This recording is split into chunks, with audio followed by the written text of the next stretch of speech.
আসসালামু আলাইকুম, আশা করি সবাই ভালো আছেন। চলে আসলাম গবেষণা ফিল্ডে। এখানে ধান বিভিন্ন ভ্যারাইটি আছে ধানের। একটা ধান পেকে গেছে, কিছু ধান পাকবে, হয়তো 10-12 দিনের ভিতরে কাটা লাগবে। এখানে সবগুলো সারি আলাদা আলাদা ভ্যারাইটি।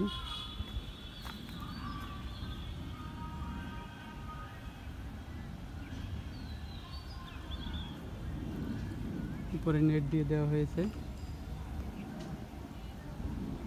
ওই বাম পাশের ধান পেকে গেছে, এগুলো পাকবে।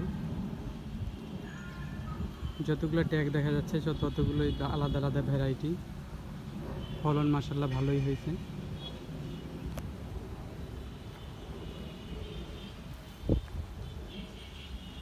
সবাইকে অনেক অনেক ধন্যবাদ ভিডিওটি দেখার জন্য। চ্যানেলটি লাইক দিয়ে সাবস্ক্রাইব করে পাশে থাকবেন। আল্লাহ হাফেজ।